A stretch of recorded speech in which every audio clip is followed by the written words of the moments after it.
Hello friends, मेरा नाम है डॉक्टर रमेश कुमार ठाकुर और आज लेक्चर 7 में हम बात करेंगे मनी लॉन्ड्रिंग की और स्पेशली मनी लॉन्ड्रिंग के साइबर पर्सपेक्टिव की, क्योंकि हम लोग पढ़ रहे हैं cyber crime and information warfare.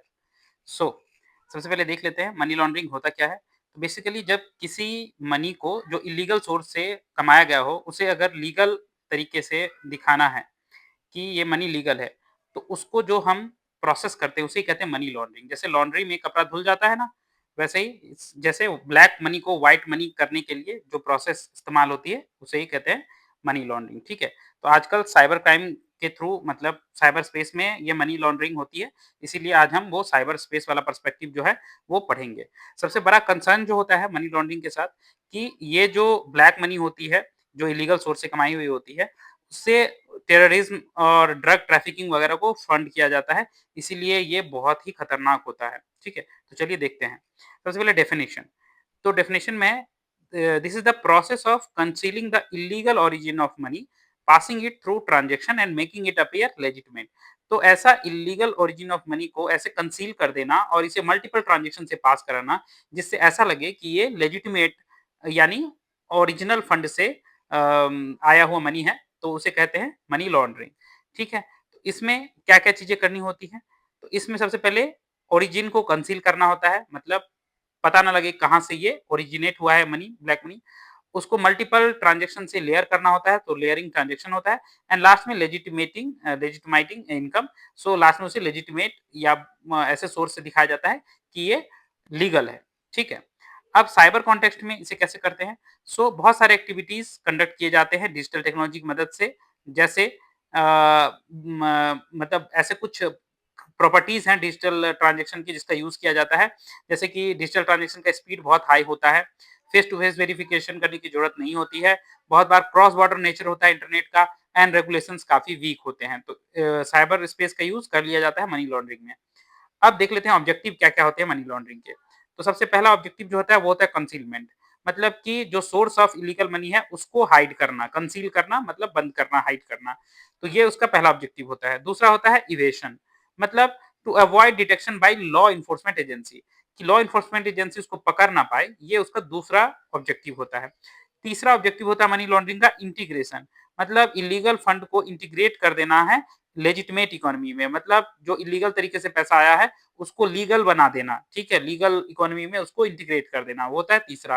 और चौथा होता है यूजेबिलिटी, कि वो जो इल्लीगल पैसा था जिसको हमने इंटीग्रेट कर दिया, जो भी जिन्होंने किया है, वो उसको फ्रीली यूज़ कर सकें विदाउट सस्पिशन, ताकि अब तो लीगलाइज़ तरीके से उसको सिस्टम इंटीग्रेट कर दिया गया है, तो बिना सस्पिशन के उसको यूज़ कर सकें, तो ये होता है यूजेबिलिटी। तो ये 4 चीज़ें होती हैं, concealment, evasion, integration and usability, ये ऑब्जेक्टिव है मनी लॉन्ड्रिंग के। अब देखते हैं क्या-क्या स्टेजेज़ हैं। तो बेसिकली 3 स्टेजेस होते हैं मनी लॉन्ड्रिंग के। पहला होता है प्लेसमेंट। तो प्लेसमेंट में क्या होता है कि जो इल्लीगल मनी है उसको फाइनेंशियल सिस्टम में इंट्रोड्यूस करना, ठीक है? जैसे उसको क्रिप्टो में कन्वर्ट कर देना या ऑनलाइन गैम्बलिंग ऐप में डिपॉजिट कर देना, इस तरीके से। सबसे पहले इंट्रोड्यूस कर देना तो हुआ प्लेसमेंट। दूसरा स्टेज होता है लेयरिंग। अब लेयरिंग में क्या होता है, कॉम्प्लेक्स लेयर ऑफ ट्रांज़ैक्शन बनाते हैं, क्योंकि मल्टीपल जब ट्रांज़ैक्शन कर देते हैं उससे, तो उससे क्या होता है पता नहीं चलता है कि कौन सा इल्लीगल है, लीगल है। बहुत सारे ट्रांज़ैक्शंस उससे कर दिए जाते हैं। जैसे सेल कंपनीज़ वगैरह में ट्रांसफर कर दिए पैसे, ठीक है? फेक कंपनीज़ होते हैं ना, जो ऊपर से दिखावे के लिए कंपनी होते हैं, बट एक्चुअली वहाँ कोई काम नहीं होता, बस पैसे के इल्लीगल ट्रांसफर वगैरह के लिए वो यूज़ होते हैं, ठीक है? और तीसरा होता है इंटीग्रेशन। इंटीग्रेशन में मनी जो है वो सिस्टम में री-एंटर हो जाता है लेजिटिमेट फंड होके। जैसे फिर से दिखाया जाता है कि वो कंपनी का प्रॉफिट है, बिज़नेस का या रियल एस्टेट का प्रॉफिट है। इस तरीके से उसे ओरिजिनल इकोनॉमी में इंट्रोड्यूस कर दिया जाता है। तो सबसे पहले प्लेसमेंट में क्या इल्लीगल मनी को, जो 3 स्टेजेस में, पहला प्लेसमेंट, उसमें इल्लीगल मनी को हमने इंट्रोड्यूस कर दिया सिस्टम में। उसका सेकंड स्टेज है लेयरिंग, इसमें मल्टीपल ट्रांज़ैक्शन करके उसको डिफरेंट-डिफरेंट ट्रांज़ैक्शन में तोड़ दिया गया, डिफरेंट-डिफरेंट जगह रख दिया गया, जैसे सेल कंपनीज़ वगैरह में। और तीसरा इंटीग्रेशन, उसको वापस ओरिजिनल इकोनॉमी में इंटीग्रेट कर दिया गया using profit of some company और रियल एस्टेट। अब आता है टेक्निक क्या-क्या है, बैंकिंग एंड वॉलेट्स। तो ऑनलाइन बैंकिंग से कैसे करते हैं? क्या होता है, जो मनी लॉन्ड्रिंग वाले लोग होते हैं वो मल्टीपल ऑनलाइन अकाउंट्स खोल लेते हैं, ठीक है? फेक और स्टोलन आइडेंटिटी का यूज़ कर लेते हैं, किसी का आइडेंटिटी चुरा लिया है ना, आइडेंटिटी थेफ्ट होता है ना, तो उनका यूज़ करके मल्टीपल अकाउंट्स खोल लेते हैं और फिर रैपिड फंड ट्रांसफर करते हैं ताकि डिटेक्शन ना हो पाए, ठीक है? और डिजिटल वॉलेट में क्या फंड ट्रांसफर थोड़ा ईज़ी होता है, मिनिमल वेरिफिकेशन होता है, वॉलेट वगैरह जो होते हैं ना, हर एक कंपनी अपनी-अपनी वॉलेट भी चला दी है और उसमें स्यूडोनिमस ट्रांज़ैक्शन हो जाते हैं, ठीक है? बहुत सारी चीज़ें पता नहीं चलती हैं, स्यूडो रहता है तो इसीलिए चीज़ें इस तरीके से मनी लॉन्ड्रिंग में फ़ायदा पहुँचाती है। अब देखते हैं क्रिप्टो एंड गैम्बलिंग का कैसे यूज़ होता है मनी लॉन्ड्रिंग में। तो क्रिप्टो करेंसी लॉन्ड्रिंग में क्या होता है कि क्रिप्टो करेंसी को यूज़ किया जाता है क्योंकि एक डिसेंट्रलाइज़्ड मैकेनिज़्म है। इसमें जो है वो ट्रेल करना किसी मनी को थोड़ा-सा मुश्किल होता है, ठीक है? इसको मनी को मिक्स कर दिया जाता है अम इलीगल और लीगल मनी को पता नहीं चलता है उतना। देन क्रिप्टो एक्सचेंज होता है, डिफरेंट डिफरेंट क्रिप्टो करेंसीज़ में मनी आपस में इंटरचेंज हो जाती है, तो इलीगल फंड को भी मिक्स कर दिया जाता है। तो ये सारी क्रिप्टो करेंसी की वजह से मनी लॉन्ड्रिंग होती है। देन ऑनलाइन गैम्बलिंग होता है। ऑनलाइन गैम्बलिंग में क्या होता है, इलीगल फंड को पहले डिपॉज़िट कर लिया जाता है। जो भी गेमिंग ऐप है, ठीक है? बहुत सारे गैम्बलिंग ऐप हैं, ठीक है? गैम्बलिंग ऐप उसमें इलीगल जितने भी मनी है, ब्लैक मनी को डिपॉज़िट कर दिया जाता है, फिर मिनिमल बेट लगा दिए जाते हैं। फिर उसके बाद क्या होता है, जो भी विनिंग होता है उसको लेजिटिमेट तरीके से विथड्रॉ कर लिया जाता है, ठीक है? पैसा लगाया ब्लैक और जो विन हुआ, विन तो मतलब वो व्हाइट में लोग उसको निकालता है। तो इस तरीके से क्या होता है ऑनलाइन गैम्बलिंग ऐप के थ्रू ब्लैक मनी को व्हाइट किया जा सकता है, ठीक है? नाउ अब मनी म्यूल्स एंड स्कैम्स देख लेते हैं, उसका भी काफ़ी यूज़ होता है। मनी म्यूल्स कौन होते हैं?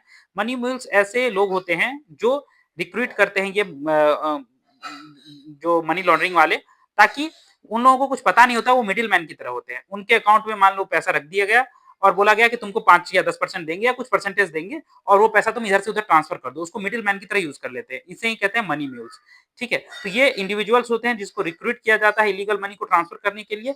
इनको सोशल मीडिया ऐड वगैरह से रिक्रूट कर लिया जाता है, ठीक है?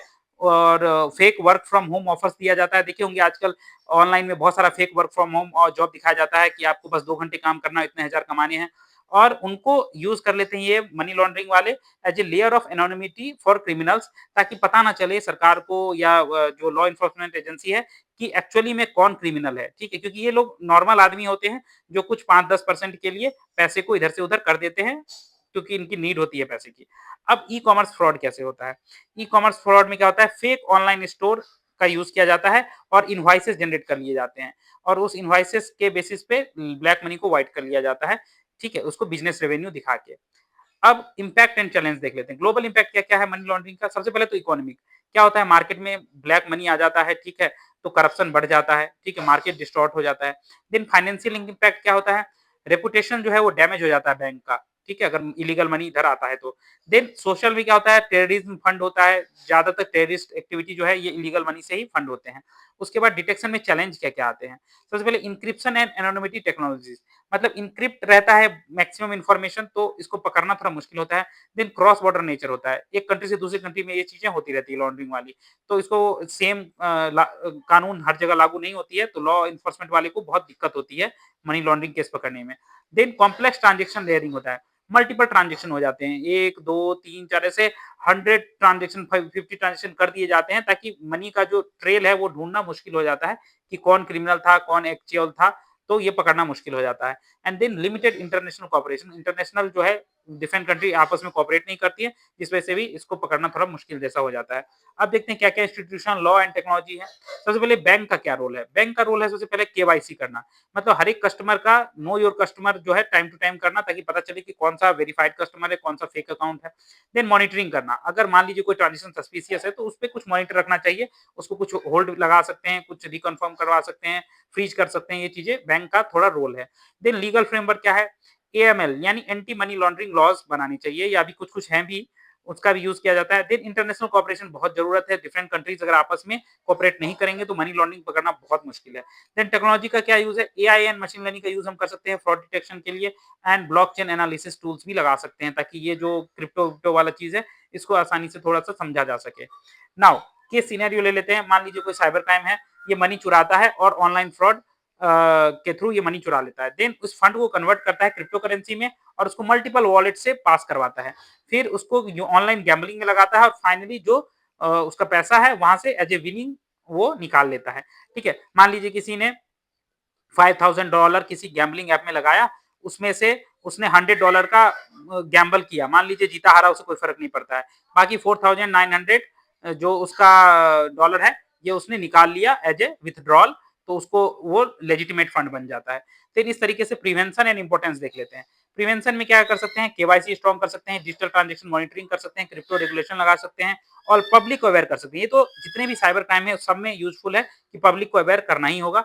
एंड इंपॉर्टेंस क्या है, ये क्रिमिनल नेटवर्क को डिसरप्ट कर देता है। अगर फाइनेंशियल सिस्टम यहाँ हम प्रोटेक्ट कर दें तो हमारा नेशनल सिक्योरिटी भी बढ़ेगा, क्रिमिनल नेटवर्क को जो है वो भी डिस्ट्रप्शन होगा। तो ये चीजें काफी इंपॉर्टेंट है, मनी लॉन्ड्रिंग हमें हर हाल में रोकना होगा, नहीं तो टेररिज्म जो है इससे काफी बढ़ता है। तो मैक्सिमम मनी लॉन्ड्रिंग जो ब्लैक अमाउंट होता है, ब्लैक मनी होता है, उसको फंड किया जाता है, उसी से फंड होता है टेरर। जितने भी टेररिस्ट एक्टिविटी है उसी से फंड होते हैं। तो अगर मनी लॉन्ड्रिंग एक्ट काफी स्ट्रांग होंगे और जो यूजर है, जो पब्लिक है वो थोड़ी अवेयर होगी, तो इन चीजों पे काबू पाया जा सकता है। तो आई होप आप लोग को ये लेक्चर समझ में आया।